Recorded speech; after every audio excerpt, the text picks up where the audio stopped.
Allahumma ya rafi'ad darajat, Allahumma ya rafi'ad darajat. Allah poe Jumat teh lain sambarangan, lantaran dina poe Jumat teh fiha sa'atun la yuwafiquha 'abdun muslimun yas'alullaha ta'ala syai'an min amri dunya wal akhirah illa atahu iyyahu. Ku Gusti Allah di jero poe Jumat teh aya hiji jam, aya hiji waktu anu teu pati ngakuran manusia seorang muslim di jero eta waktu, kemudian menta baik urusan dunia maupun urusan akhirat langsung bakal dibere ku Gusti Allah. Poe Jumat tinggal jam sabaraha teu dibejakeun ku Kangjeng Nabi.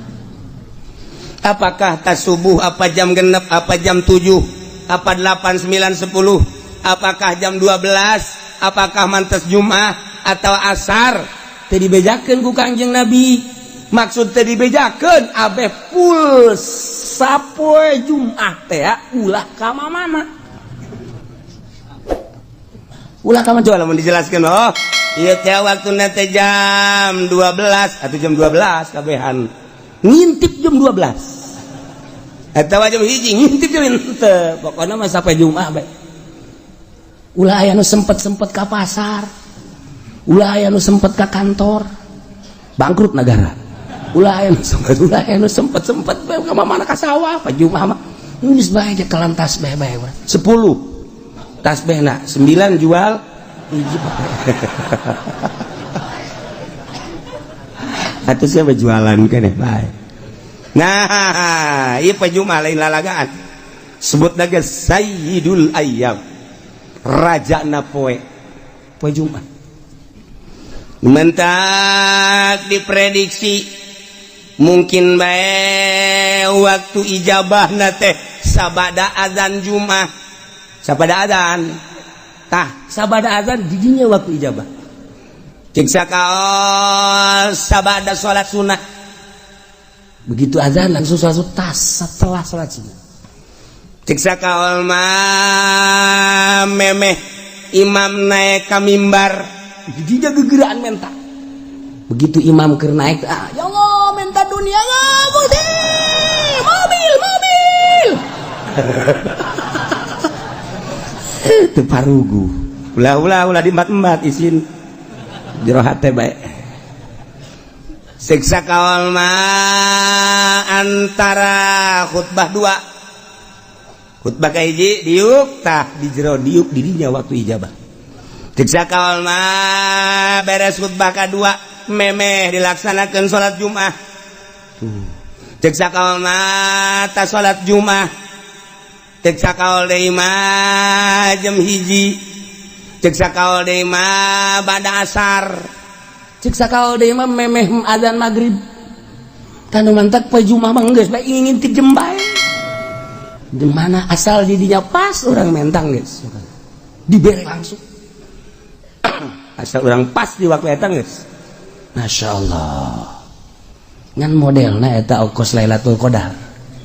Lailatul Qadar teh kan teu dijelaskeun ngan kebiasaanna malam-malam ganjil padahal mah teu kitu. Kebiasaan malam lilikuran padahal teh gitu. Bebelasan gaya nu manggihan Lailatul Qadar. Abah nyongsrong urang Lailatul Qadar dengan modelna asal aya Lailatul Qadar bae malam eta urang tunduh. Dibenta-benta ke kieu asa di mana gitu. Tunduh. Tak ieu ge waktu ijabah teh pas kitu. Poe Jumat. Yes, nomor hiji poe Jumat. Nomor kedua Yaumu Arfah. Poe Arfah lain lalagaan eta poe teh ngabogaan nilai anu pohara. Lantaran di mana terjadi poe Arfah yubahillahu taala malaikatan. Allah ngabanggakeun diri terhadap malaikat. Cek Gusti Allah ya malaikati unzuru ila ibadi ja'u susan kubra. Deuleuh kumaraneh hamba-hamba aing anu dararatang di berbagai penjuru negara, di pelosok-pelosok dengan penuh karudinan. Poean Arpah mah di Mekah ngan sakadar make 2 helai. Eueuh nu make jas, eueuh nu make dasi, teu berarti dihareupeun Allah mah jas jeung dasi. Kedeul banget lagi, nu make ndeu ka Arpah asup ka salon teh aya. Tah udah apel ka salon mah. Kalau mah ruwag-ruwig tur kedeul. Boro-boro ngurusan awak, pugu baju ge teu dipake ngan saukur 2 helai. Cek Gusti Allah, hei malaikat pandang ku anjeun. Qad anfaqul amwal, nyana daratang ka Arpah. Aya nu ngajual sawah, aya anu ngajual mobil, aya anu ngajual buruan imah, aya anu ngajual kebo. Berikut jeung anak kotok tuh menghormati ka aing kabeh ge hayang. Lain bae nu ngoran nini bengking tuh deuleuh Gusti. Aki-aki tuh deuleuh dararata hayang nyaos sia malaikat tuh nini itu mah tuh embe dijual, kotok dijual, buruan imah dijual jeung anak-anak kotokna. Nah, menghargai ka aing, hayang kapanggih jeung aing.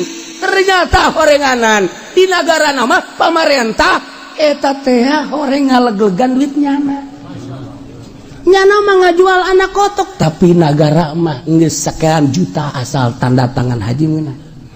Pikir ku sia, coba malaikat aneh tante, namun nyana ngajual anak kotok hayang kapanggih jeung aing, kumaha peta bupati hayang menang jatah, ku goblok-goblokna bupati, ku goblok-goblokna presiden.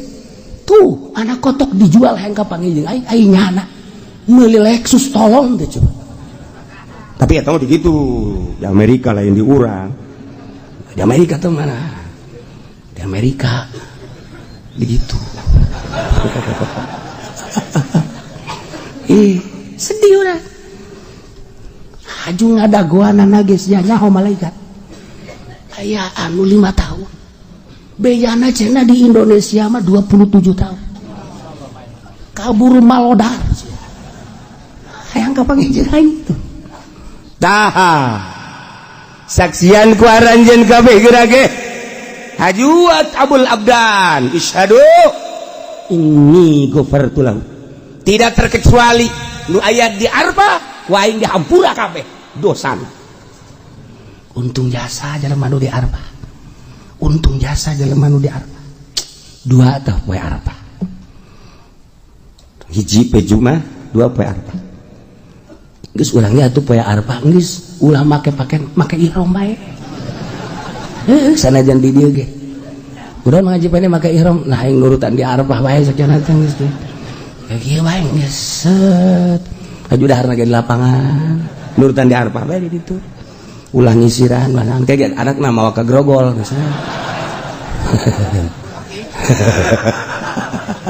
Bapak menjadi berubah sekarang. Iya. Nomor ketilu yaumun nahri. Poean lebaran haji. Qarrabal abdu kurbanahu. Tiap jelema anu ngalaksanakeun kurban. Allah mah teu hayang dagingna. Allah mah teu neuleuh getihna. Tapi Allah mah neuleuh teh takwana. La yanalallah luhumuha wala dimauha walakin yanaluhu taqwa. Los daging nama jang sia dahar ku sararia, tapi aing mah nilai nu ku aing katarima takwana eta jelema. Fa awwalu qatratin qatarat minal qurban takunu kafaratan likulli dzambin amilahul abdu. Setiap tetesan getih nu nyek celekatana nu dipencit ku hiji jelema maksudna korban eta teh ngajadikeun pangampura dosa. Setiap tetes trak mangkaning sabaraha gelas getihna. Ieu getih sacek-celek bae suara jasa. Iyalah poe lebaran. Mulia jasa. Teu bisa urang kuari mah masjid korban kuari teu bisa. Di luar bulan haji urang masjid korban teu bisa. Eta mah ngan sakadar poe eta we poe lebaran jeung tasrek 3 poe. Lamun jelema boga duit kemudian henteu masjid korban rugi jasa. Rugi jasa. Lantaran keur ditonton ku malaikat. Kararieu be malaikat coba-coba tur si haji itu boga sebenarnya namanya duit pan bangunan nyokotan daging bae ulah neulekeun tunjuk aing atuh biasa bae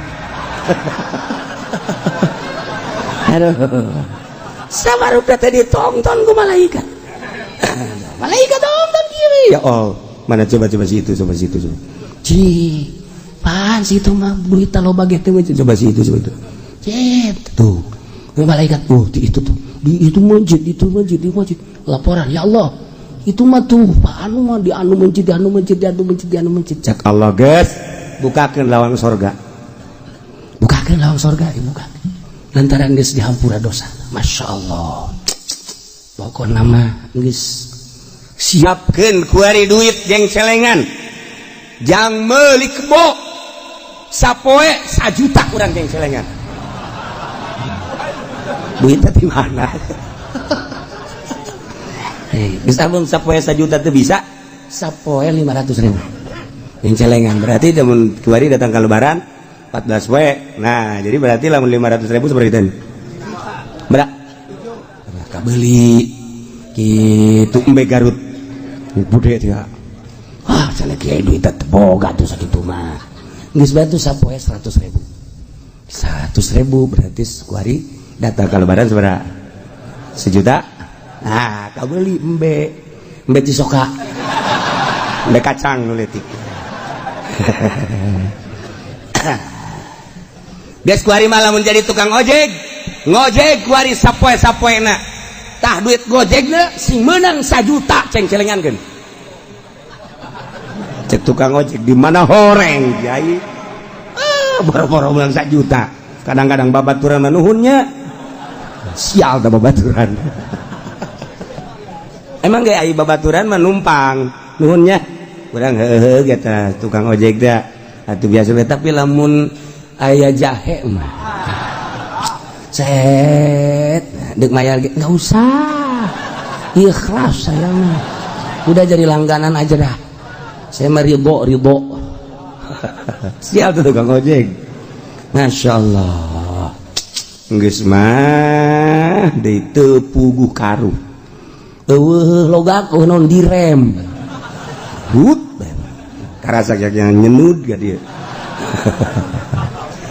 tukang ojek di bareres 2 3 4 yaumul fitri poe lebaran fitri eta teh lain sembarangan poe lantaran diawali ku puasa setelah selesai puasa sebulan nyana seakan-akan dek nyokot gaji berangkat timah masing-masing ke masjid untuk mengambil gaji cek Gusti Allah syahidukum ini qad ghafartulah kau hingga hampura opat hiji poe Jumat ngeus kolot manggeus bae geus poe Jumat ulah ka mana geus kolot bang geus bae poe Jumat ulah ka mana ulah ka masjid di imah bae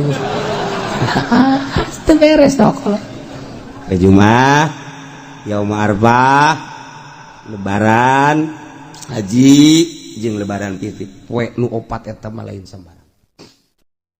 Nah, eta teh Sayyidina Umar teh di mana eta menangna?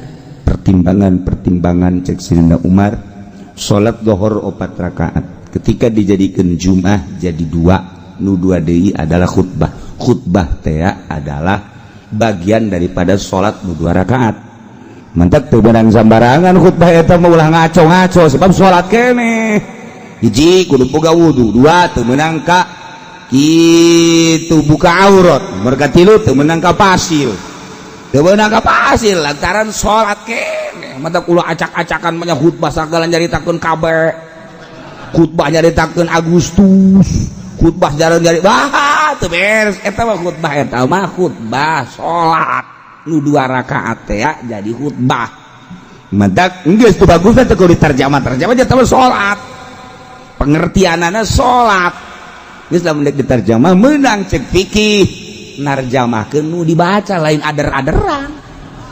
Nah, ieu kuarikan ader-aderan tungtung nama orang jadi hebat henteu ngadengikeun khutbah sugan tambah takwa aja henteu. Nah, karena itu tah geus bandingan bahasa Arab daripada besi ngarusak. Meundang diterjemahkeun narjamahkeun babacaan nu dibaca. Anu dibaca dengan sabaris ai ngacona boh mun teu di tek ku masyarakat trek terus bae terus eta bangke turun khutbah maning dirate khutib ku sutup asapkan ka sumur.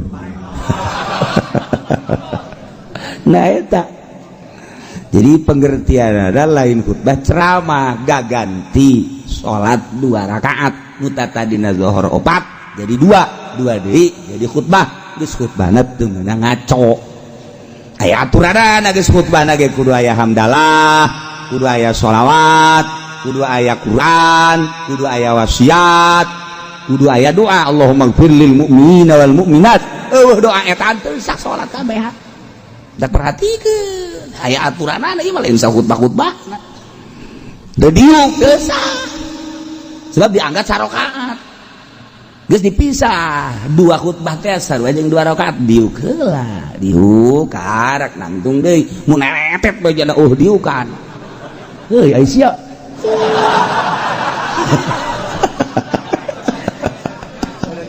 goblok sia aing ge garusak salat aing sia.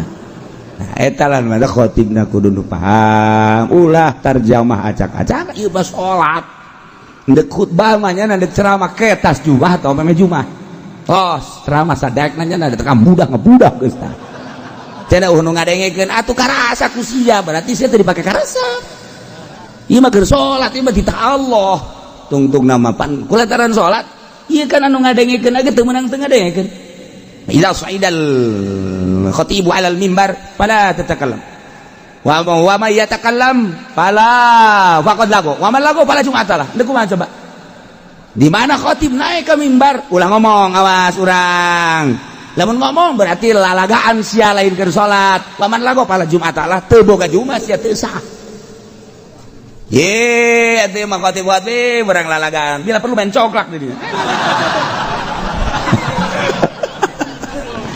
ye atuh khatib da kudu dula-dula pan ieu kos ge oh berarti robah khutbahna atuh geus babarodo masyarakatna atuh khatibna kudu nu pinter oh ngarusak aing khatib khutbah aing ulah dipaksakeun berarti barodo geus atuh bere penerangan atuh ku khatib bere penerangan ulah datang ka ngarusak salat teh ieu salat Jumat teh ngarusak atuh kabeh di ka rumah diacak-acakan tah ieu keur sakalian nyaritakeun Sidina Umar ieu bulan ieu nu mantap 40 gaganti ta'zir nah ieu ge khutbah gaganti salat 2 rakaat jadi khutbah hendak teu bisa teu meunang teu buka wudu hati-hati jadi teu meunang lalagaan urang bae urang nu ngadengikeun teu meunang nundutan nya salat nundutan ieu mah geus adzan Allahu akbar Allahu akbar Allahu akbar Allahu asyhadu la ilaha illallah geus bare nangtungnya mah khusyuk jasa aduh nu digigireun ngantep deui arep imam geus mulai Allahu akbar bismillahirrahmanirrahim nya kakarak udang ya ndek nangtung isin ndek diuk bae pan nya salat kumaha aingnya cekira saya sih hade ya urang bae urang heula mimitian sing rapi teangan masjid nu rapi sebab ieu mah Jumat salat ieu mah lain lalagaan geus aya khatib anu ngaco urang henteu bisa negor khatib pindah salat Jumat pindah ye urang di dunia moal kebel dibawa acak-acakan ku khatib bloon ieu teu nyahoeun bawa eta salat acak-acakan segala jaritakeun ngaler ngidung ngetan gol tarjamah teh narjamahkeun nu dibaca lain haju acak-acakan hayu tarjamahkeun alhamdulillah hamdan katsiran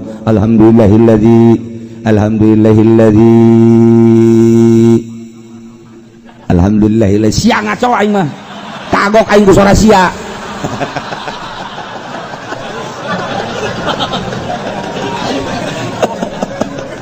aduh masya Allah nah terjemahkan terus ayat terjemahkan wasiat terjemahkan aya ditarjamakeun mah teu naon narjamakeun usikum iya ya bitaqwallah kula wasiat ka kaula jeung ka maraneh kabeh takwa ka Allah sing hararade teu naon tah beres Jumat imamna main catur kan tadi usikum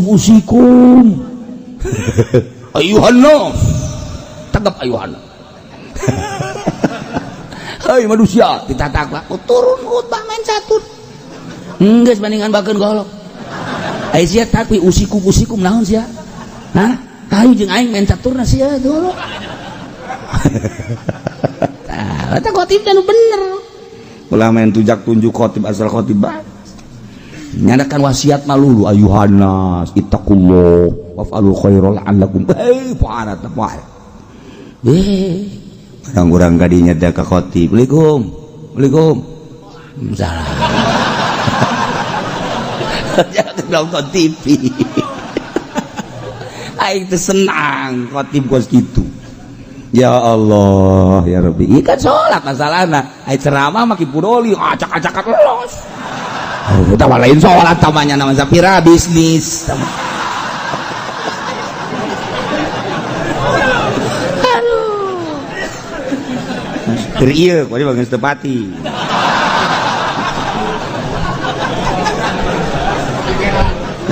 ya Allah ya Rabbi Karim itu kan ada perubahan-perubahannya nama daerah ya perubahan siapa bencana kadangin aku orang gontop berapa nih coba ge jadi bayar ngomong ke aku tuh berapa di kos gitu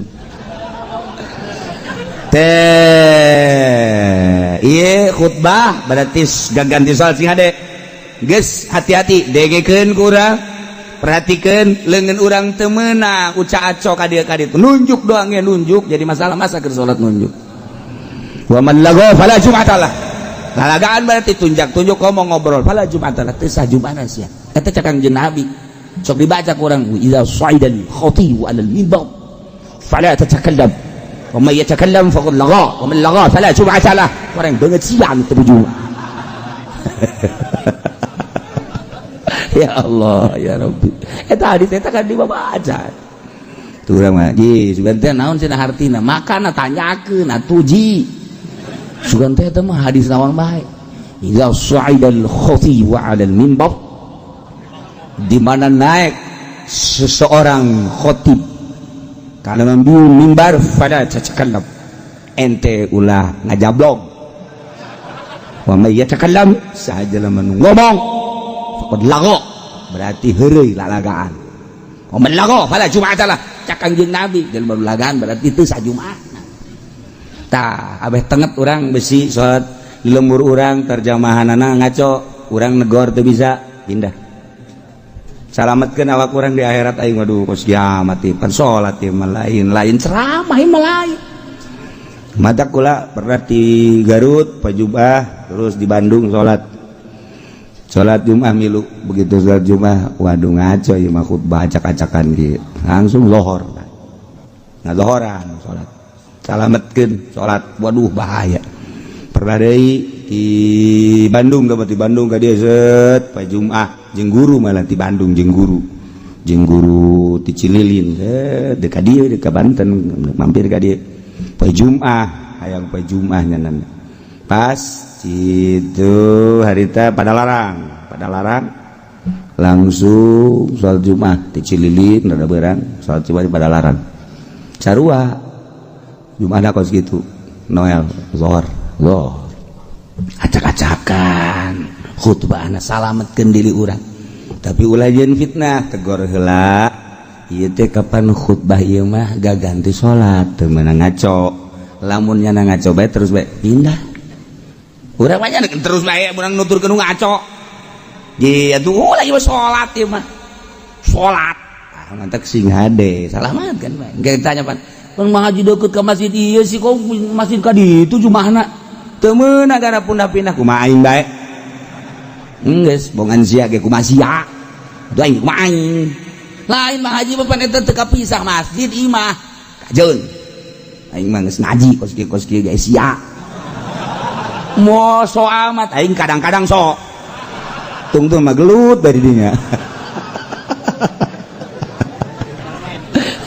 Ayo salamet geus sia deh urang kan mal kebel di dunia ajung ke di akhirat urang aduh lamun kana neraka ku gara-gara urang salat Jumat teh ditarima deui kumaha coba nggih ieu salat Jumat cek malaikat teh rusak padu kula mah teh nyaho pan sia ngaji bae tadi dengekeun saekeun sulusia wae sia cek malaikat neraka sia deui kumaha coba urang emang Sayyidina Umar bisa ngalawan ke malaikat potongan urang mah pan gepeng bisa mantap ke Sayyidina Umar urang minta tulung ka Sayyidina Umar Umar tulungannya aing jatuh wau ka sia. Sia tilok hadiah tilok naon tilok aing. Endek kumaha coba. Ketika hiji manusia hiji umat di negara kemudian ku Gusti Allah teh diturunkeun seorang nabi titah dakwah ngajakan nauhidkeun ka Gusti Allah.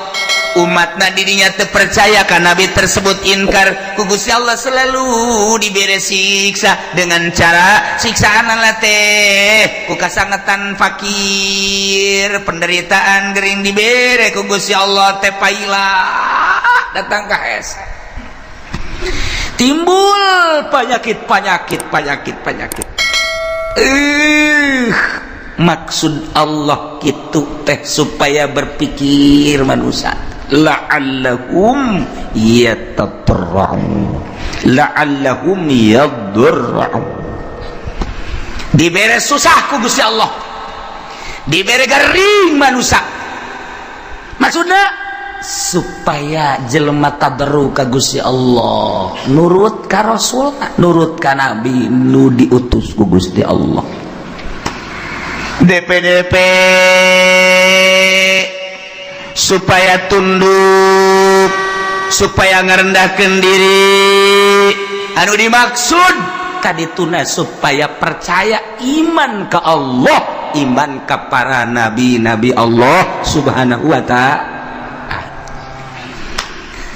eta umat tu baheula teh kitu tah heula tah eta teh sebagai contoh nu baheula cak Gusti Allah terus datang ke Kangjeng Nabi Muhammad datang ke sahabat Kangjeng Nabi Muhammad tadi kitukeun mah bakal ke dibere susah dibere garing maksudnya supaya iman ke Allah Indonesia baheula teh di zaman kitu Belanda urang mun nyaritakeun di zaman Belanda dongeng-dongeng bapak urang baheula emak urang baheula ngeunahna cente lantaran eueuh roti boborosan kunyana dicabut geus maboros pare geus maboros kalapa boros panan pandan dan lain sebagainya di dalahar kunyana kunaon eta lantaran eueuh bala-bala didaharkan kunyana susah kabladieuna terus kaleuweung diteangan kunyana buat tangkal ieu yang ngeunah ieu aya suweg dicabut dibawa ke imah terus dipasian terus dikulub golotrok di dahar di kalapaan caknya langeun aya ada tangga nu nurutan fajar suweg kunyana horeng badur mabok nya eta kan zaman eta teh zaman susah nah ieu zaman susah ya dibere susah ieu ke zaman harita baheulanan zaman nenek moyang urang baheula jadi geula bejana sagala derowak ngeunah nu asak mah sagala cente ngeunah sagala kingkit ngeunah sagala kitu katokak ngeunah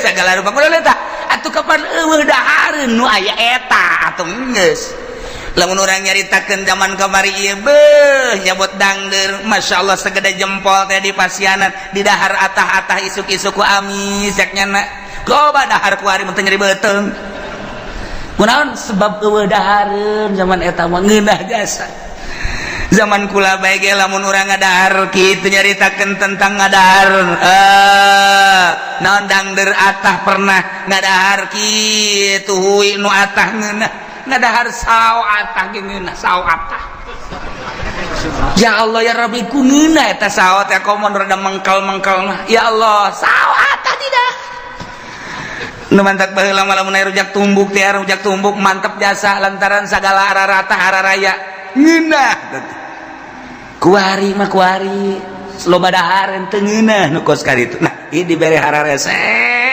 ku Gusti Allah tapi eta jelema lamun ba'da maghrib breng ngararaji ka imah ustad nu tinggalin ngaraji kabeh mari ustad na teh yang dibayar jeung hayang-hayangan ge mayar ieu eta masuk karat duit teh aduh bisa jana maca Quran aju anu rada gede mah pan baheula ngajina teh da panderi mimiti nu ngejah heula aju nu gede geus ka Quran aju balik-balikna kan ka masjid di masjid paling jago nyana nakol bedug hiburanana teh nakol bedug hiburanana sakitu dagdugdug geus eta hiburan nyana sakitu doang geus du baheula mah aman bere kabelah dia terus mahmur gugus ya Allah teh terus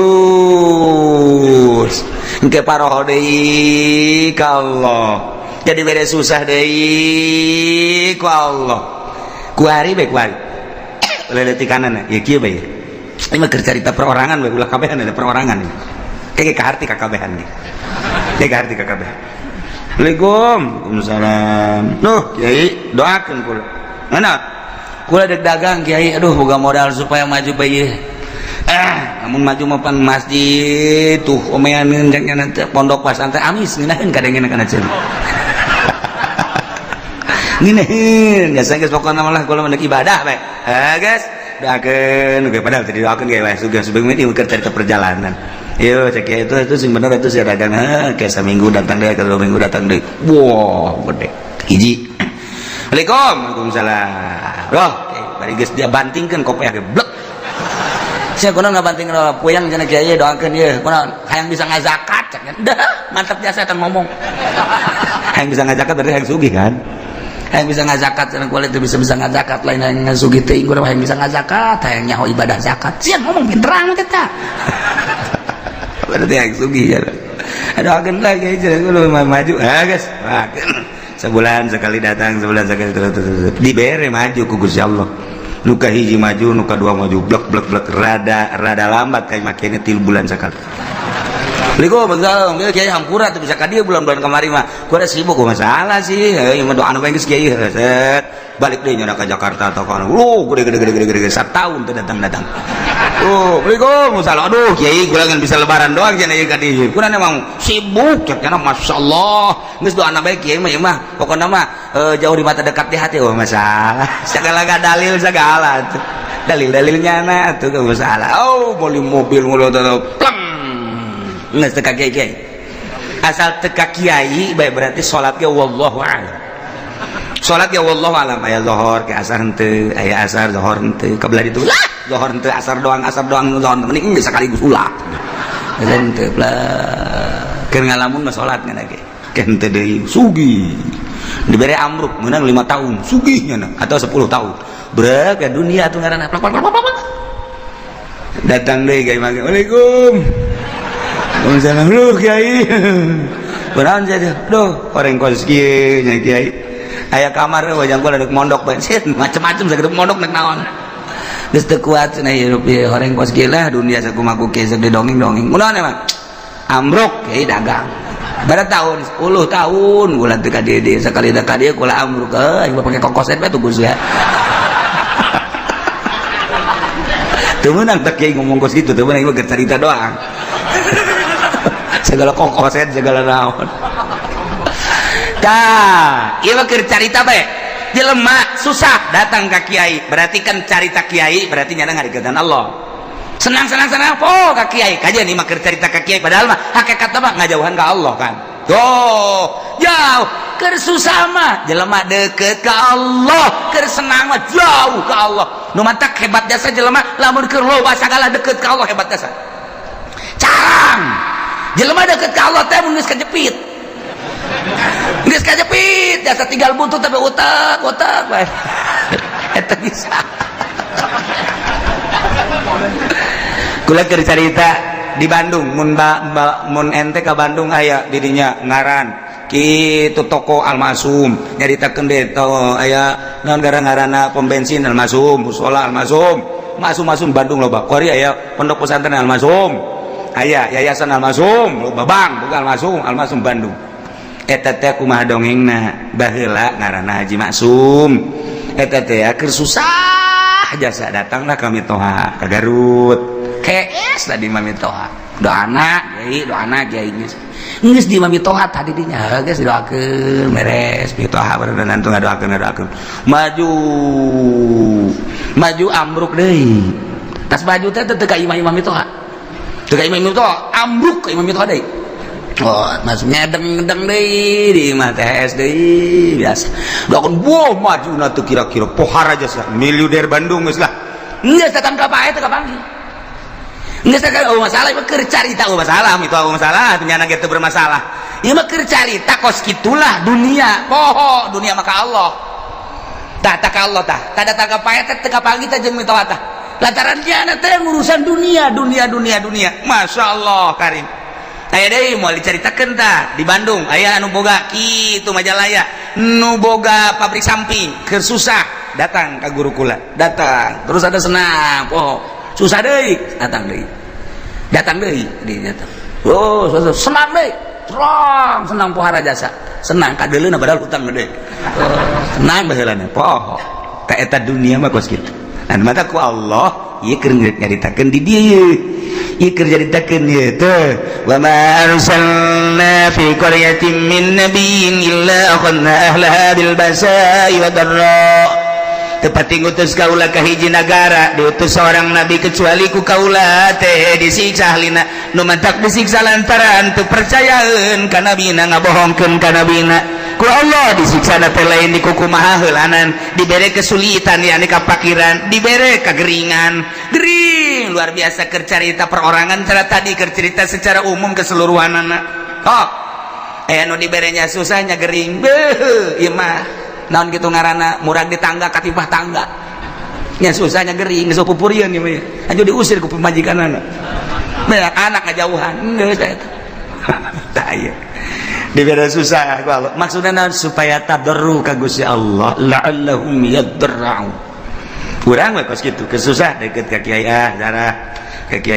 barang susah barang sugih henteu henteu kudu loba jelema loba di urang nu kos kara itu teh ambalayan mantak lamun stabil bae jelema keur susah cinta Allah geus sugih cinta Allah berarti kan nyana henteu kagoyangkeun ku lobana dunia berarti si koma hebat jarang 1000 hiji kan teh asal naik bae mulai geus kamari mah bisa tamat Quran sabulan sakali ku ari mah Quran ngan di deuleu doang ekir kamari mah rada susah teh ya bisa babarengan jeung babaturan barang kuari sugih geus teu bisa babarengan jeung babaturan kamari ieu mah keur rada susah teh ya bisa seserian barang sugih mah tu geus teu bisa kuari mah sibuk Bandung teh Surabaya teh Singapura teh Jakarta teh nah eta teh kos karari itu teh engke poho ninggalkeun setik kan itu urang we kuari lah moal ke salat sunah lah tin miti teh salat sunah terus kabeladiana ke mabadiah bae lah cuma qobliyah jeung badiah henteu kabeladi itu mah bisa-bisa teu salat kabeladi itu bisa teu salat tak eta kos kana ditu tah eta teh teguran ti Gusti Allah tah nah jelema diutus nabi ku Gusti Allah sebuah negara lantaran kacau teu inget ka Gusti Allah utus nabi dakwahnya sageus dakwah teu percaya disiksa ku Allah dibere kesulitan carana teu hujan-hujan lamun geus teu hujan atuh taneuh dangkal batal terjadi mimiti nu kesulitan teh kapan munding sapi domba kabeladieuna jelema kesulitan lantaran teu aya cai ti luhur teh diturunkeun cai ti handap panas eueuh cai cigolah jelema nang Allah cak Allah ayo coba sia deuk kumaha coba baheula turun nabi kuari mah wali Allah mah teu kanyawan ulama nyaritakeun ulama kade cek kiai teh sing loba dumadeus ka Gusti Allah urang ti Allah dibere umur ku Allah bakal balik ka Allah persiapkeun urang yang menghadap ka Allah kemudian sing hade urang ieu lempang di taneuh Allah urang mah bangun tenang-tenang bae padahal mah taneuh Allah teh neuleukeun ka urang langit neuleukeun ka urang tangkal kayu neuleukeun ka urang mah teu boga asa dideuleukeun teu boga rasa dideuleukeun kok ka ditu teu boga rasa dideuleukeun ku Gusti Allah jauh ka Gusti Allah malah judi, malah mabok, teguran ti Gusti Allah dibere susah. Susah, kesulitan. Higi kuari-kuari keur ditegor ku Gusti Allah. Pabrik balalang krut kuari. Geus di PHK leuwih ti 50%. Pulang kampung kuari. Pabrik nu ayana ge encan jelas. Manajemen geus teu jalan, lantaran ekspor impor teu jalan. Sebab dolar makin naik. Kuari geus 13,4. Kadituna lamun 14 geus leuwih parah deui. Antara pembelian bahan baku jeung produksi jeung penjualan teu seimbang. Sehingga PMHK-an anu dilobakeun. Lamun kuari encan jelas bakal datang ka iraha, maka pabrik mulai gulung tikar. Geus pabrik gulung tikar berarti karyawan sabaraha kali kuari keur aya kitu 50 pabrik atau 100 pabrik, sapabrikna menelan manusia kitu 2000 baheula ke dirata-ratakeun kali 100 sabaraha jelema nu nganggur pulang kampung ka ditu. Terbengkalai nu boga kontrakan nu tadina ngandalkeun kontrakan diri daharna teh eta jang sagala rupana kontrakanna ditinggalkeun. Maya listrik bapan terus bae.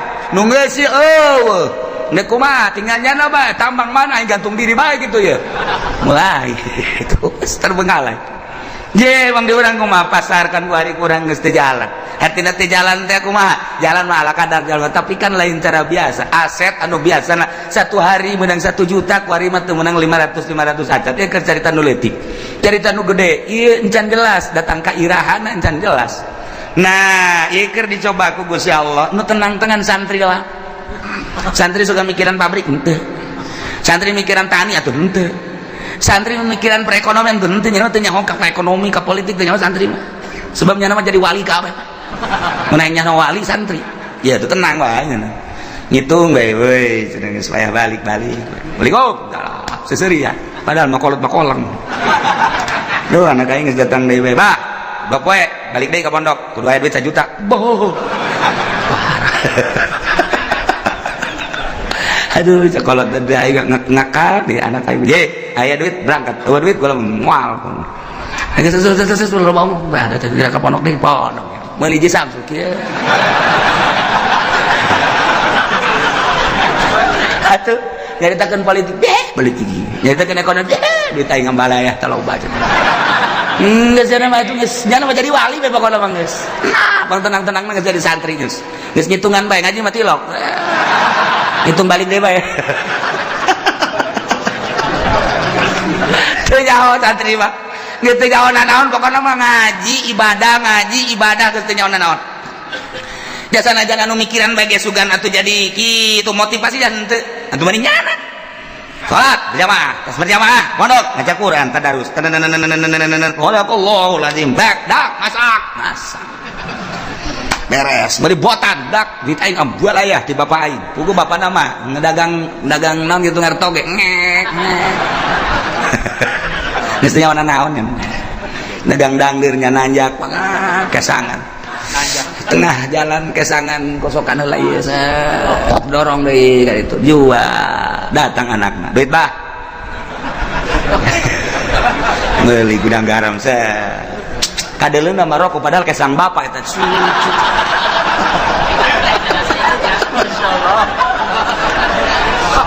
tapi juga boga pikiran eta henteu ja bapana ge ikhlas karena Allah lantaran cak bapana aing ngarido jasa aing dagang dangdeur capek ge tah pake ngabiayaeun sia komo sia bisa ngaji teu bisa ngaji ge aing nitipkeun ka sia teh keur macaan Quran ngajelaskeun Quran hadis eta teh ucapan Allah ucapan Kangjeng Rasul geus atuh pokona mah aing mah penting mah sorga we coba mantep henteu coba yeay kolot nage kesenangan ya itu setetenya nanu di dalam akhirat coba sekolah ayo mere duit tak 3 juta jadi ibadah wallahu a'lam nu dibaca anak kitab naon dan lain-lain sebagainya jadi ibadah kalau wallahu a'lam datang deui minta duit hak tak dipake poya-poya ku anakna keur carita bener bae heulanan sakolahna wallahu a'lam jadi ibadah wallahu a'lam teh yeay buka tuh hati sia bego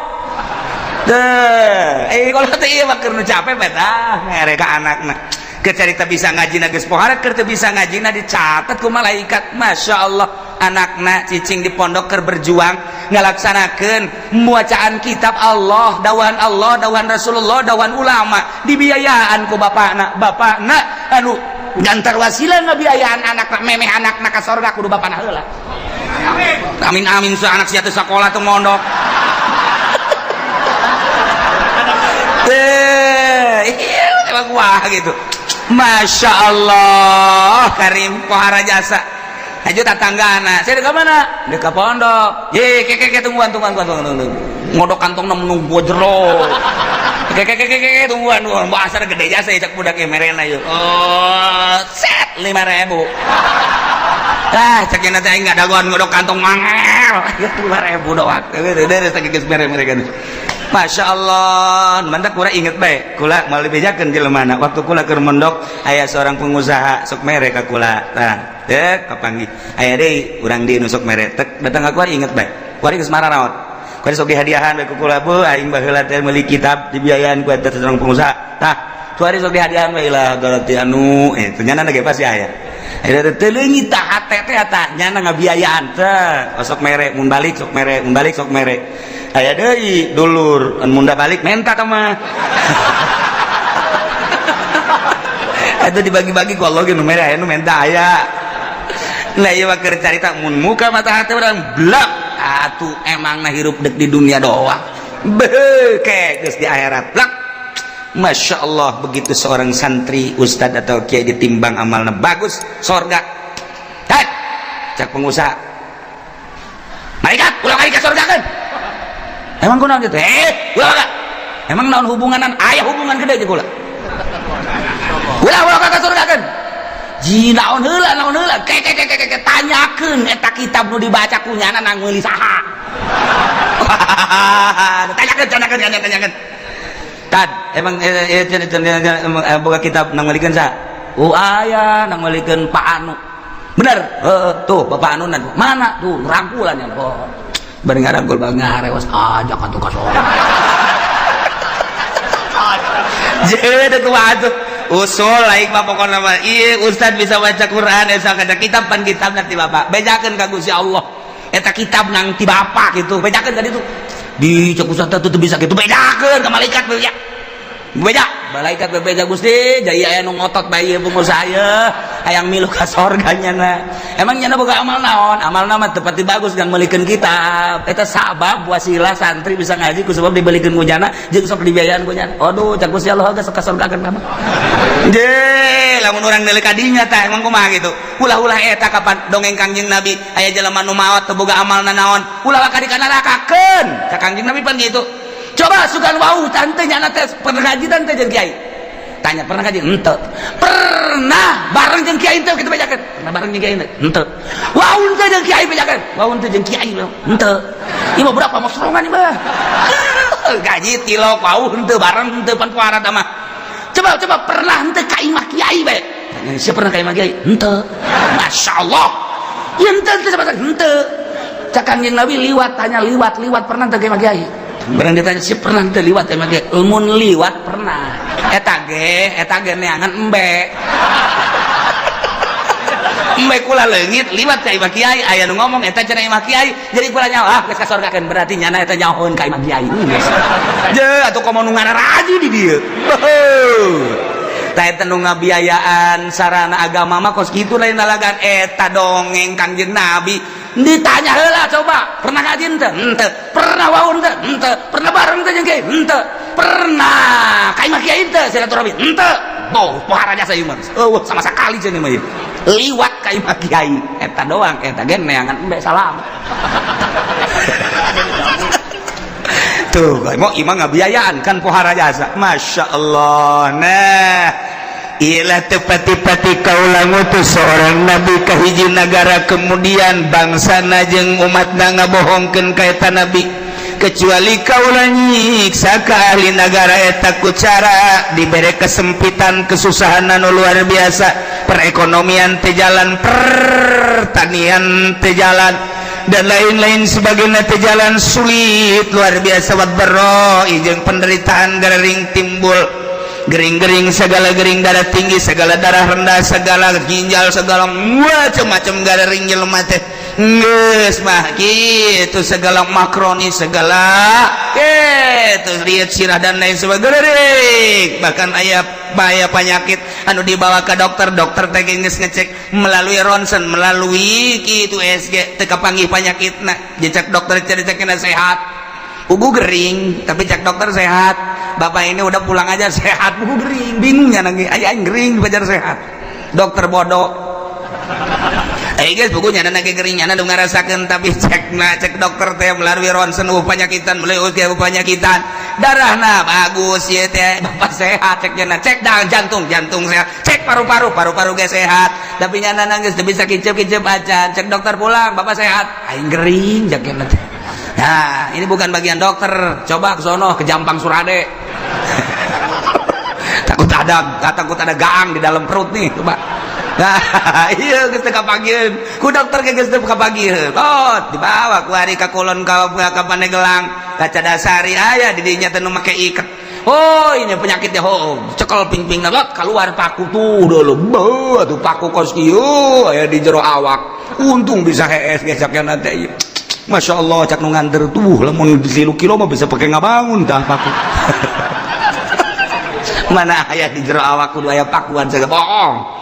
Boro-boro paku urang kasura ge leutik geus gerija satu paku sok badak kieu mah urang teu percaya bae itu cenah teh baru ieu mah tidak selesai, ieu mah moal selesai dicokotan kieu mah sebab di imah ieu mah ora hideungan kudu mayar ieu mah segala apel jin segala apel jurig segala nanaon wah tambah cai tambah daun eta bener apa nu kitu bohong nu gara itu aya penyakit itu bener teh eta mah ngabohong dukun ngaranna.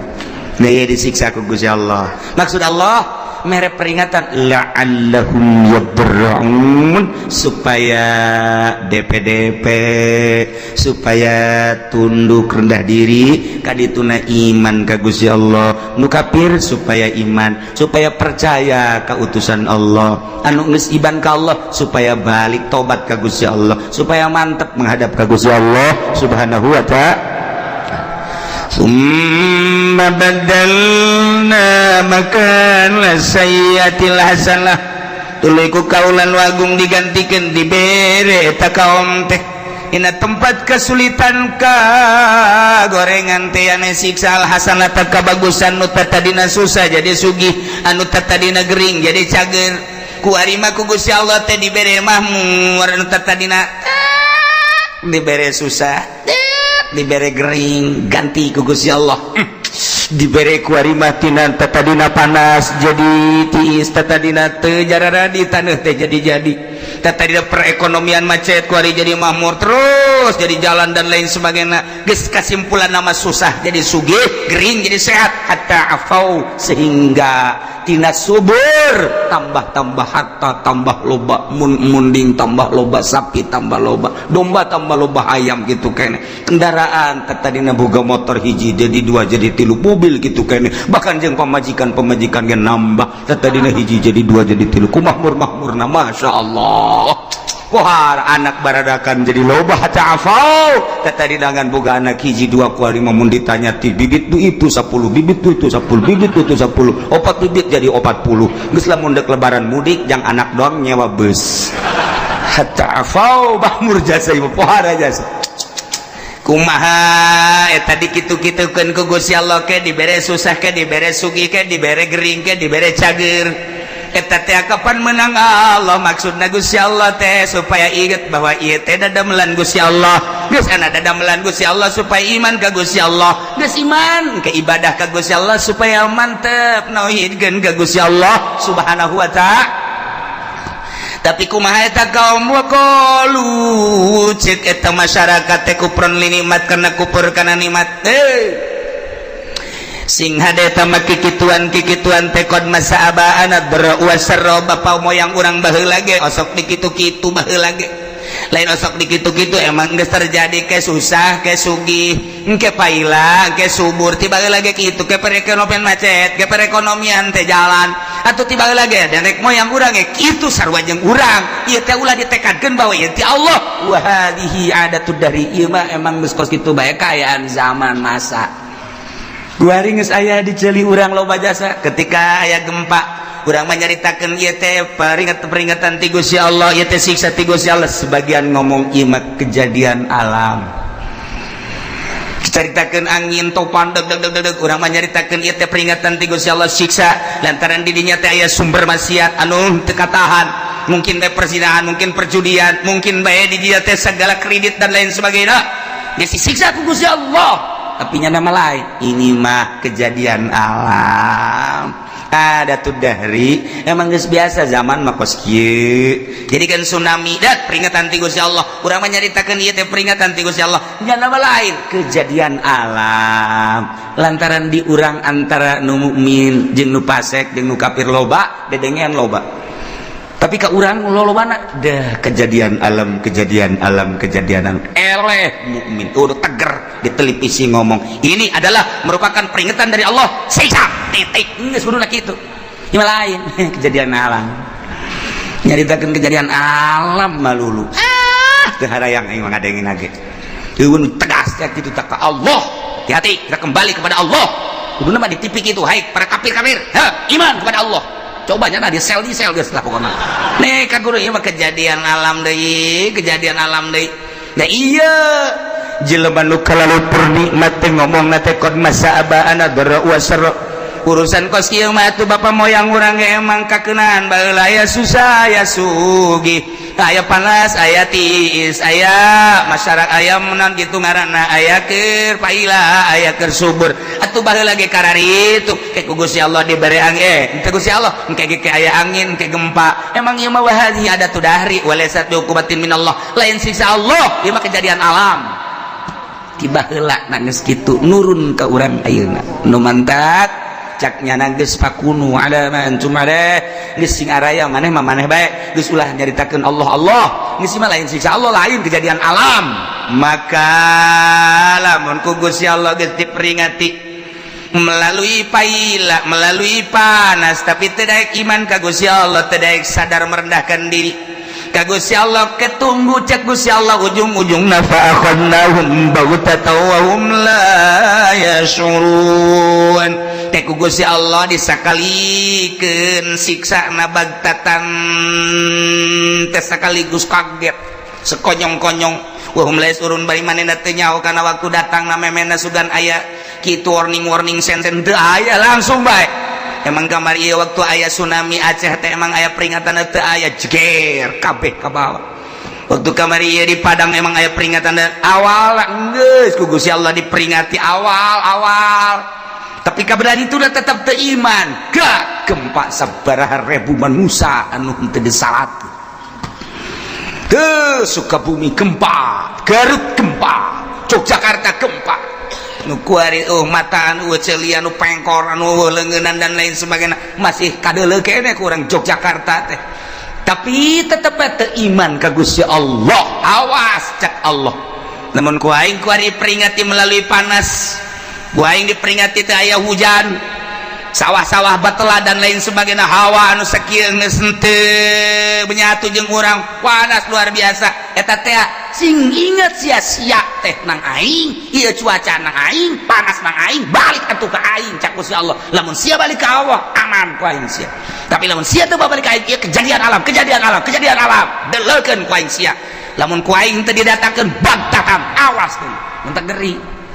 Ngeri orang sing lobakeun istighfar keluarga ka Gusti Allah Subhanahu wa taala di lembur-lembur ayo istighfar astagfirullahalazim wa atubu ilaihi minimal 70 astagfirullahalazim wa atubu ilaihi atau anu panjang astagfirullahalazim alladzi la ilaha illa huwal hayyul qayyum wa atubu ilaihi atau sayyidul istighfar Allahumma anta rabbi la ilaha illa anta khalaqtani wa ana 'abduka wa ana 'ala ahdika wa wa'dika mastata'tu bika min syarri ma sana'tu wa a'udzu bi ni'matika wa a'udzu laka bi dzambi faghfirli fa innahu la yaghfiru dzunuba illa anta. Ta eta baca ucana panjang ting temu kiai nu pendek bae astagfirullahaladzim li wali walidayya la sabil lakum la jibati alayya jamu Muhammad eta ge panjang kene cenah kiai nu pendek bae astagfirullahaladzim wa tubu eta ge panjang kene sia moal maca ieu sia mah panjang kene bae.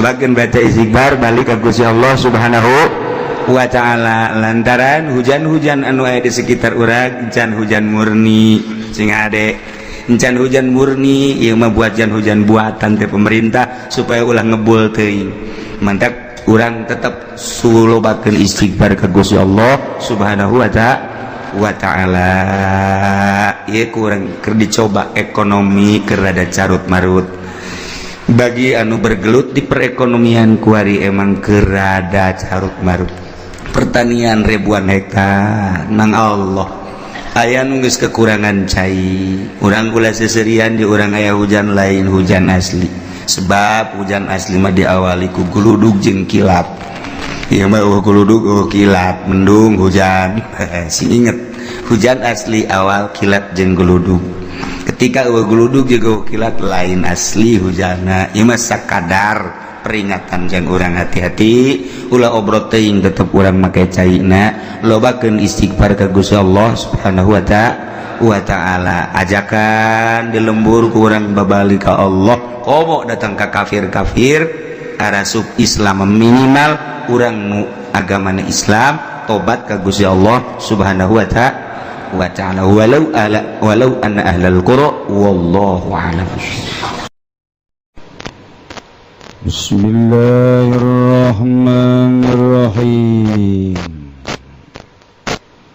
Al-mana lijmaliyu utawi ikilah iki kumana kang bangsa kasimpulan la tajibu zakat ora wajib apa zakat fil mali ing dalam harta illa idza balagha nisaban nanging tatkala tumekaya mal ing nisab teu wajib ngazakat harta kecuali nyampai kana nisab manta kabeh brozak matara ngazakat antaran eueuh nu deuk dizakatanana Falamma kanat maribatun li sabda tawaqafu ala naqli lan samangsana apa ngawruhi nisab ikun narima tawaquf ya marifatun nisab ala naqli ingatase naqal li'annaha karena zatuhuni zakat karena zatuhuni marifatun nisab ta'abudiyatun niku kang bangsa ibadah laisa lil aqli fiha kang waranana itu tetep kade akal fiha ing dalam ta'abudiyah majalun apa nggon manji takafalan nabiyul karim bayanan nisab maka nanggung sapa kanjeng nabi kang mulya ing martalakeun nisab ing dalam fi kulli nau'in wa tahdidin ing dalam saban-saban warna lan batasanane ada dihi tegese bing bilanganane kulinau kulantaran memang ieu zakat mah bangsa ta'abudi anu moal ngartieun akal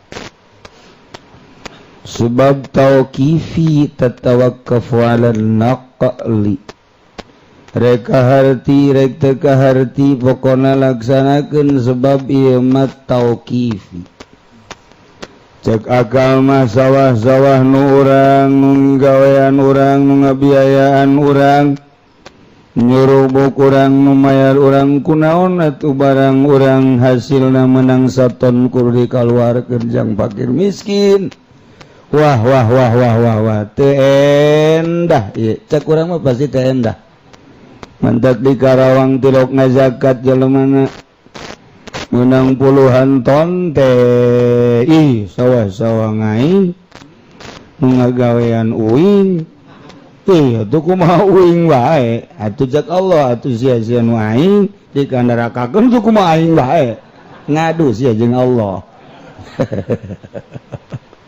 sok bawat maneh sia teu beunang diangsong-angsongkeun ka akal rek kaharti rek teu kaharti sebab akal lagi nanyian Allah letik akal orang telah sapira akal orang wa ma utitu minal ilmi illa qalila kuletik-letik na ilmu keur ngaji ge ngopi bae letik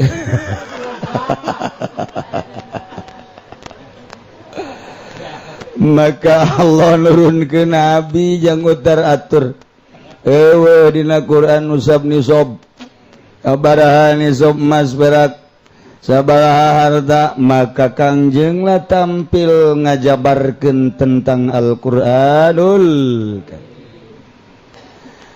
sebab Quran ditafsiran ku ucapan Kangjeng teh lain sambarangan kudu ditafsiran deui ku saha ku ulama geus qaulul ulama mufassirun li qaulin nabi wa qaulun nabi mufassirun li qaulillahi ta'ala ngaja-aja urang ngartikeun Al-Qur'an eta ujung-ujungna golkar teh didalilan ku Al-Qur'anul Karim. Pedah di Quran aya ngajelaskeun tentang syajarah. Dipake ngadalilan Quran golkar. Mararampus ya ujianan. Sambarangan bae. Kangjeng Nabi ngajelaskeun kana ngamertelakeun nisab dina setiap warna jeung ukuran bilangan-bilangan.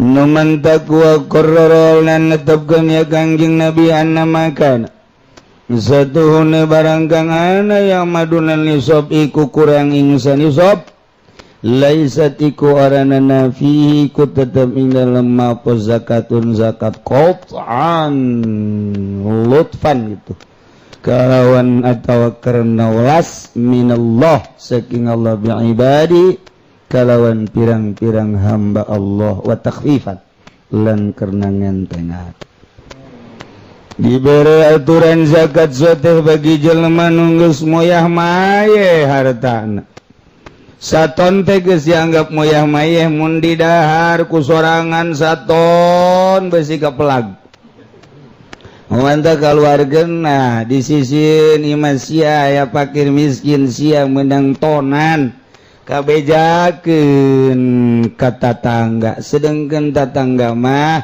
teu boga sawah teu boga perusahaan nah Allah langsung anu mere aturan bere tah hamba aing moal lantaran imah sawah aing nu ngagawean aing moal aing moal ngazakat jeung teuing jak Allah digacungkeun sia ku aing dikirim ku Allah tentara Allah berit dikirim ku Allah tentara Allah keong dikirim ku Gusti Allah tentara Allah sibet dikirim ku Gusti Allah tentara Allah bangkong nyana ngomong aduh jana be aku keong ngomong bongan sia tengah zakat bego sia ngan teu kadenge ku ceuli urang padahal keong ngomong iyalah aing mah ngadahar ge ngadahar bagian anu fakir miskin aing nulungan fakir miskin kadengekeun lagu fakir miskin bahwa nu sugih nu tilok ngazakat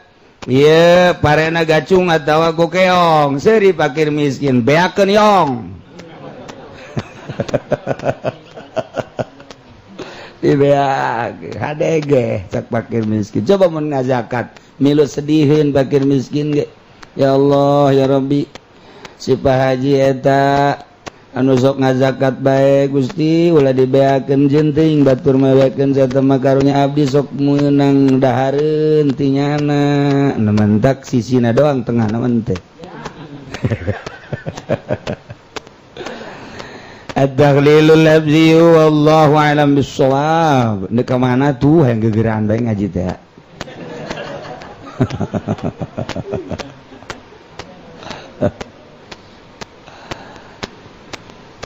Bismillahirrahmanirrahim wal izzu kulluhu fi mukhalafatil hawa utawi mulya sakabeh izzu ikut tetap ing dalam nyulayaan ing hawa wa dhillu kulluhu fi ittiba'ihi lan utawi hina sakabeh dhillu ikut tetap ing dalam nganuti ing hawa wa yakfi qawluhu ta'ala lan nyukupi sira padawan Allah ta'ala afara'aita man ittakhadha ilahahu hawa Allah alam bimaradi anitah maka ngali sira ngong kang ngadadakeun man ing pangeran man ing hawa man al ayata nutugakeun sira ing ayat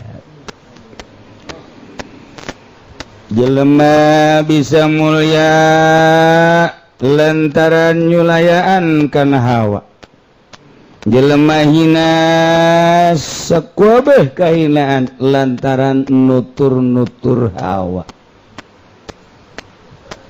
Izaid ko ayeuna berkibar amat benderana padahal mondokna da bareng jeung urang babarengan baheula masak sakastrol rejeng saanggal rejeng malah rokok ge osok babarengan siring sapotong ewang tapi ko ayeuna nya nama diangkat ku Gusti Allah beda santri araya pemajikanana bahenol nerkom kendaraan boga keur carita kikituanana babalasan eta baheula kemudian kadeleuna tenang tanyakeun naon rahasiana pasti aya nyulayaan kana hawa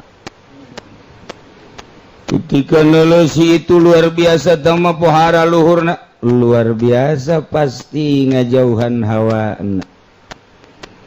lantaran perang di medan laga mah gampang aya waktuna saminggu sebulan satahun tapi perang jeung hawa nafsu satungtung umur urang aya hayat dikandung badan terus perang ngalawan nafsu lajan aja urang mah teu pernah perang eta sia mah kos kitu ngajejes bae. Nah, lamun urang deuleuh itu mah kiai kok kuari jadi kos kitu. Kunaon make batik.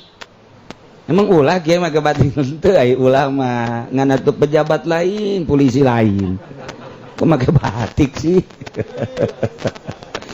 Ulah sok dihaharuan teh budaya.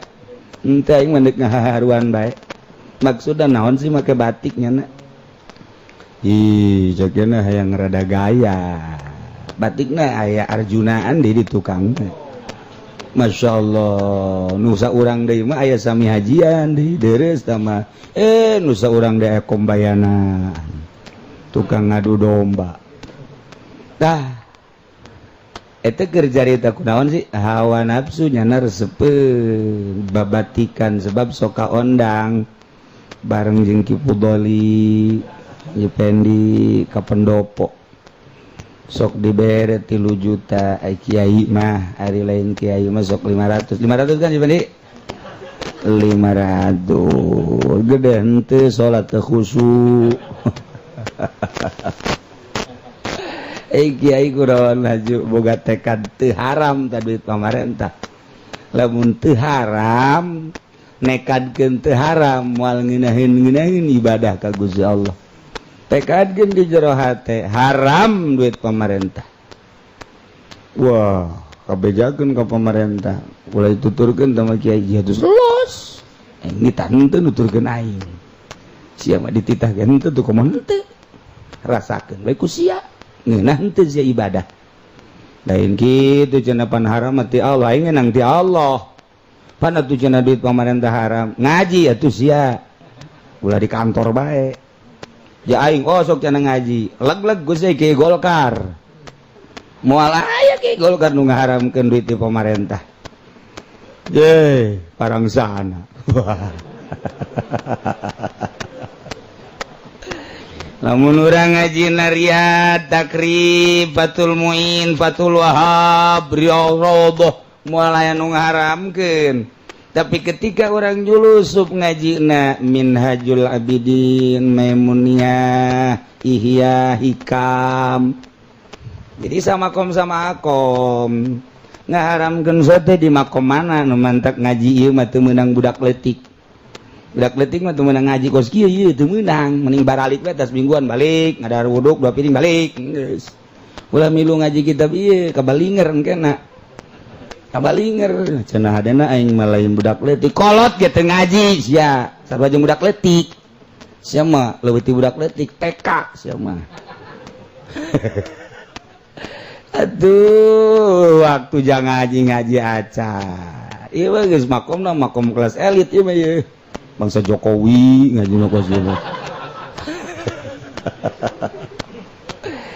maksudna ieu majang perbaikan syariat ketika ngalaksanakeun syariat supaya ngagenclang makelah tasawuf geus ketika nunduk make tasawuf loba larangan-larangan di syariat mah pek bae deuk kumaha ge tapi ketika urang make jalur thariqah hayang datang ka hakikat atuh mun larangan thariqah naon bedana jeung syariat nantak make aturan di thariqah mah hiji ulah toma ulah ngarep-arep nu batur ulah ngarep-ngarep pamere lantaran nu aya di leungeun batur ge nu Allah ka Allah bae si mentana urang lamun dina thariqah mah kuari mimiti ngadoa hayang sorga embung ka neraka ketika dibere jalan ku Allah daeklah ibadah ngajauhanlah maksiat eta teh diijabah doa ngaranna taekeun ku ari mah ulah hayang ka sorga ulah embung ka neraka mulai urang ngadoa-doa diijabah plong bae henteu hayang ka sorga teu embung ka neraka akhirat teh pohokeun ka mana tuh ka Allah mantak lamun di makom syariat mah sia ibadah endeu ka mana ieu endeu ka sorga hayang naon hayang ka sorga makom syariat di makom thariqah mah lain sia ibadah ka mana aing mah besi teu kapanggih jeung Allah ka sorga jeung ka neraka geus eueuh di hate aing mah besi teu kapanggih jeung Allah beda maksud nu bodoh yakni ahli syariat hayang ka sorga embung ka neraka emang di dinya makomna nya mah ketika naik ka luhur sorga jeung neraka mah makhluk hayang ge ka khaliq nu nyieuna rempan besi teu kapanggih jeung nu nyieuna tuh ketika urang abrut-abrutan dikiriman kue bolu ti Sarwiti seserian dinikmatilah kue mantep buatan Sarwiti indah amat ketika boga maksud hayang ka Sarwiti kue dibikeunan teh ieu ngeunah ieu kue bolu teh hayang aing mah kunaon sih aing mah sapira kue ngeunah sapira kue hayang ka nu nyieun kue aing mah maningan bolu nu di ditu daripada bolu ieu emang kunaon elehaneut tuh kan aing mung bolu eta mah jeung beak bolu itu mah moal beak-beak kan cenah sia sariri heran hayang bolu kajian kukumaha aja kos gitulah nah kahinaan seluruhna aya dina nuturkeun hawa urang teh dibere ilmu ku Gusti Allah teh setiap jelema dititipan ilmu bisa maca Quran bisa ngahartikeun bisa ngamodif melalui alat di usul pikihan kurang timbullah hukum pinter jana ngaji atuh ku hari indah jasa hirup kurang teh bergaul jeung jelema usum kampanye imah ngabaya aing ngadoakeun bae usum muktamar imah ngabaya aing ngadoakeun bae usum nu kadar itu teu aing mah ka majelis ka masjid ka imah ka majelis ka masjid ka imah kok cicing bae ge nya di lembur nya cicing bae kok benderana naik ka luhur mulia Allah anu mere mulia aya babaturan leuwih pinter tinyana kemudian asruk-asrukan ku ari diajaklah ku bupati kampanye pilkada diajaklah di partai Golkar lantaran partena Golkar teureun-eureun nyana naik ka panggung hedo hina ilmu ngan sakadar dibayar ku apansa ilmu ngan sakadar dibayar ku majelis, ilmu sakadar dibayar ku pondok dibang-bangunkeun. Naon hartina pondok, naon hartina majelis, ari eueuh nu geus siap. Pondokna bagus 2 tingkat, santrina barang dihitung 5 jeung tihang. Ai tihangna sabaraha 4, santrina hiji berarti. Hina. Aju perasaannya na capek, ingkig-ingkigan ke kumpulan, ke musyawarah yang syaitanir rajim, ke kumpul di pendopo, capek, hina lah. Babarengannya na jeung jelema-jelema hina indallah, kabelah dieuna. Masyarakat geus teu percaya ngariung teu diondang santringan hiji, terus hina ilmu mah aya, cuman hina. Lantaran nutur-nutur hawa. Kurang jelas keneh bae ku ari mah urang bogoh ka awewe. Lamun urang pasrah tawakal tu Allah abdi nang Gusti, meureun jodohna ge ti Gusti nyanggakeun sadaya-daya bakal mulya. Tetapi lamun urang mikah hayang kenal lah jeung sarwiti urang Cikupa. Mulai di SMS ku urang. Ajo nitah datang sarwitina ba'da maghrib. Mulai orang nutat tadina salat awabin lantaran janji jeung sarwitin teu ba'diah gente langsung berangkat hujan ngararincik saeutik masalah lah hujan saeutik ya dilempangkeun kurang bensin meuli lah bensin kabeneran tutup pomna aya ge babaturan urang menta urang ka babaturan heula ieu deuk ka Cikupa heulanan hina nya peuting nya kehujanan nya menta bensin emang teu hina atuh hina hanya sekedar demi itil hayus ya hina ngahinakeun diri ya. Datanglah urang ka Imah Sarwiti disambutlah ku Sarwiti hawa urang akur lain lalagaan mulailah urang diuk manang setengah jam cak Sarwiti be lamun ngabasongeun amat siap cak jana teh aya duit tenang aya padahal mah teu boga sapatu digadekeun mulai kaluar nyana hujan ngaririnci keneh leangan baso ka pengkolan eueuh tutup lantaran hujan Haji Sarwiti nge-SMS aya basona eueuh geus bae balik tenang ke muga mah neangan heula kakak neangan ka Cimone masyaallah. Coba eta ti Cikupa ka Cimone neangan basonya hujan yang penting. Ieu hawa nafsu. Coba lamun di imah menang sabaraha juz tah maca Quran. Gehe parang sana. Indah bae indah lantaran hawa nafsu. Saya baso nge-SMS-nya nah hayang baso naon ieu baso tajong baso setan malpinas. Baso jurig cak Sarwiti emang konona yang baso jurig sebab nu meulina ge jurig eli baso tuh kan hina dijual sepatu gadekeun lah jam eueuh sepatu eueuh aya ge tafsir Munir nu geus hafsah teh dijual tafsir Munir geus 2 jilid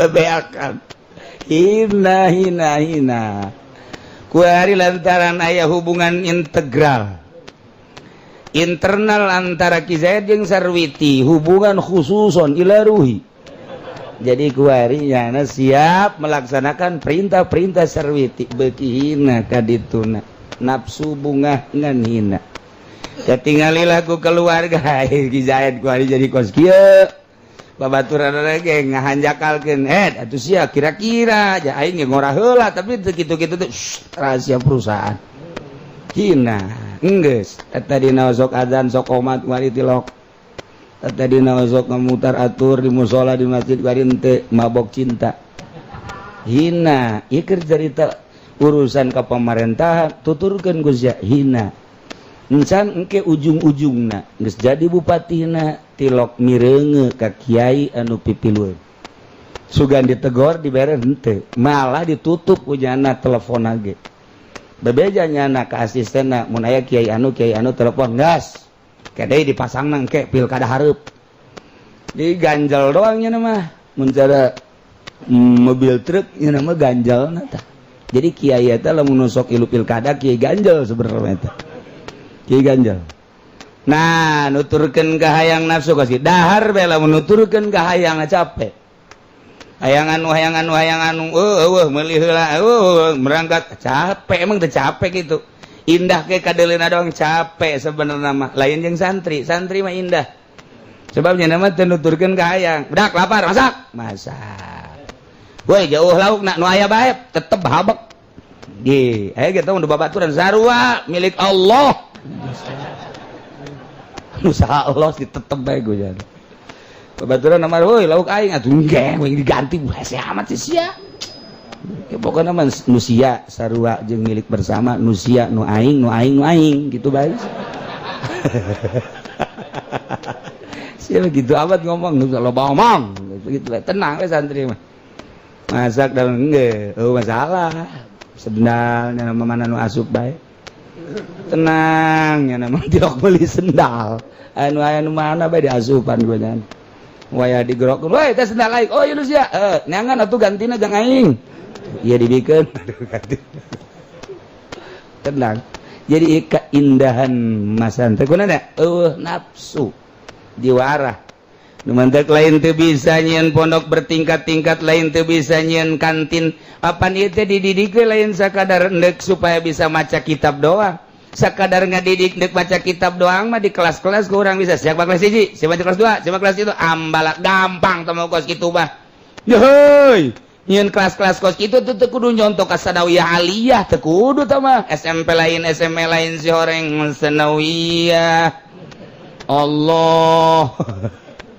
Apa sekolah Mandalungan tekudu santri masa gejeblung mah geus saha anu pinter eta nu bisa gitu bae geus teu kudu di kelas-kelas sebab lain sekedar ilmiah tetapi akhlakul karimah lain sekedar ilmiah mah gampang teman teu kudu niru-niru nyieun sorangan bisa tapi lain eta supaya masak sorangan nyeuseuh sorangan supaya sarete di kasur di ubin di tehel di taneuh akur bae supaya make anggel jeung teu make anggel akur bae tilok aya santri ribut woi budak anggel aing ribut tilok aya woi eta kasur aing misalna make kasur di pondok paling ge euy tumbila pindah sia ka ditu ulah di aing bae paling ge kitu santri mah eta teh kiriman Allah segala tumbila segala tuma kikiriman Allah mana aya santri nu teu budug apa kikiriman Allah siap pikiayeun abeh engke supaya budug jeung teu budug akur oh dibudugkeun bae ku Gusti Allah mantap lamun teu budug bae jadi kiai tetep kudu mengalami budug heula antak cek nuncan mondok moal mondok aing masih budug prak nya teu mondok nya budug parah tah tuh.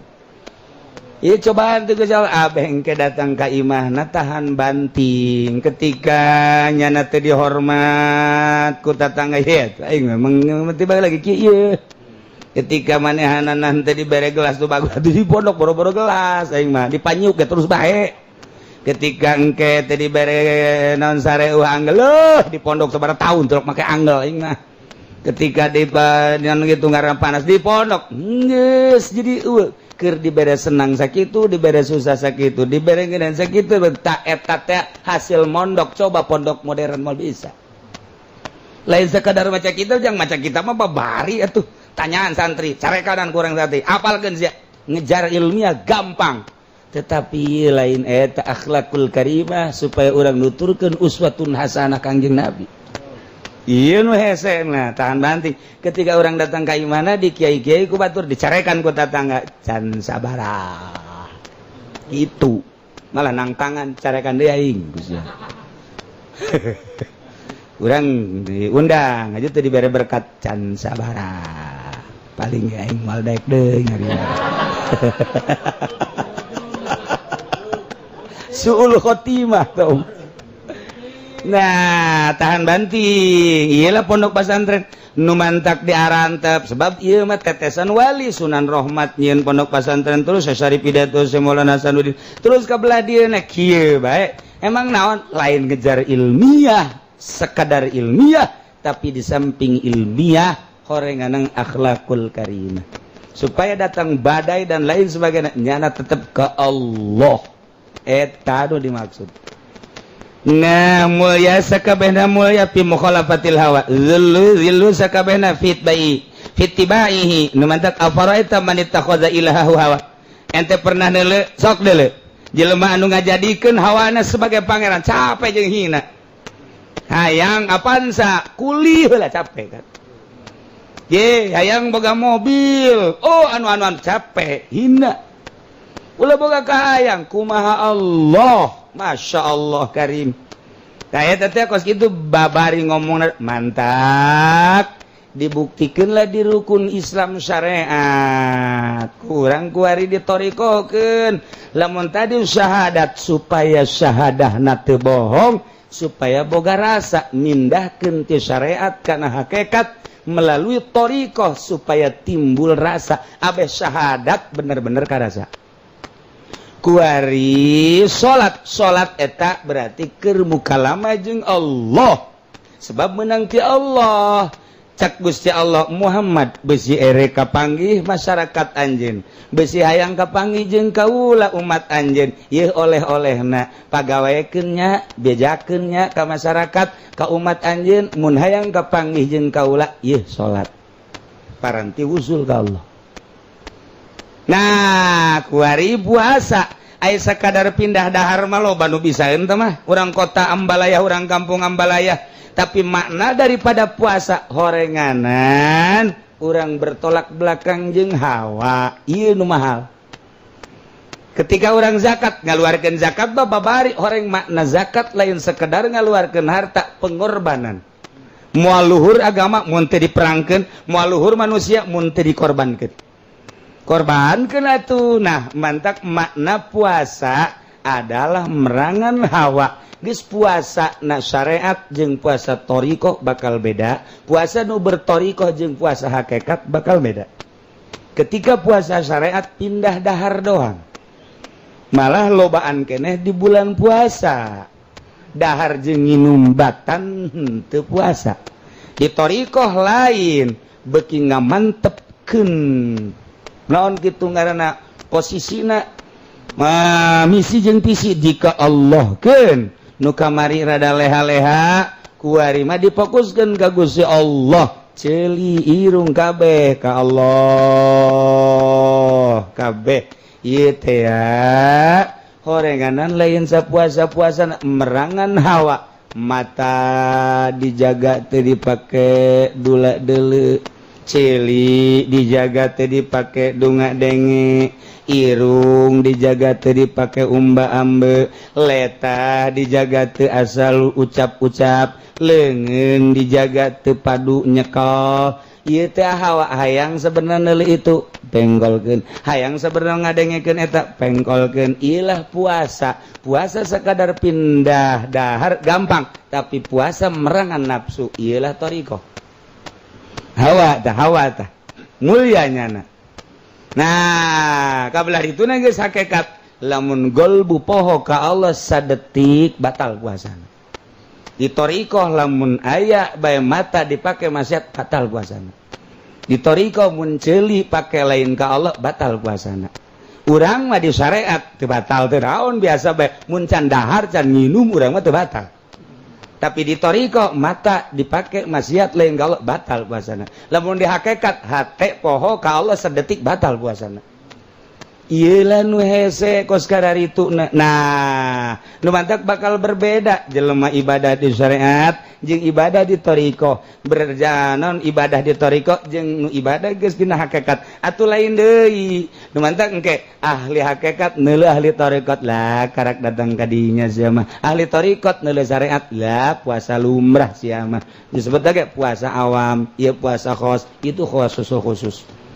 Nah, lamun aya sarjana neuleuh jelema kanu keur kuliah keneh urut aing. Cak nu kuliah keneh, cak nu kuliah neuleuh kanu SMA lah tah urut aing. Selalu kitu bae. Nah, kitulah dina ibadah sarua bae. Nah, ieu hawa-hawa wal izzu kulluhu fi mukhalafatil hawa. Tarif hawana geus tinggal praktekna urang nyulayan ninggalkeun hawa nafsu.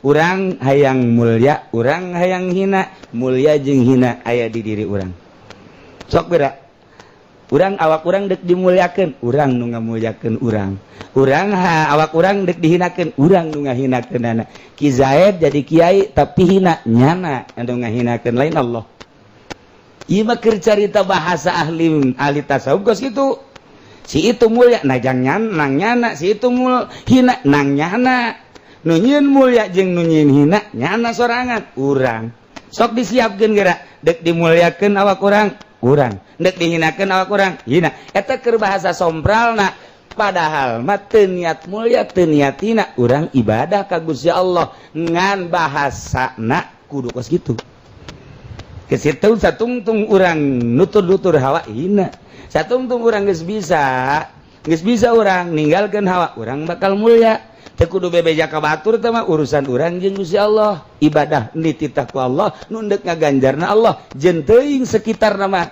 endek menilai kumaha nu penting urang jeung Allah ieu mah urang mah deukeut jelema bae susur di kieu-kieu Noel heula mah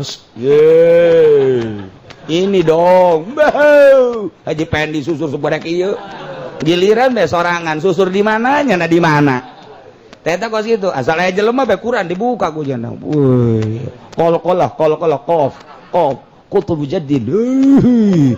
Bae jelema Quran di mana nyana di mana? Oplo, teman jelema kos gitu mah. Ka Allah. Urang kita ibadah ku Allah, nu rek narimana Allah, nu rek gaganjarna Allah. Jelema sekitarna ulah dideleh, bodoh teuing, deuk kumaha bae, nu penting aing ka Allah.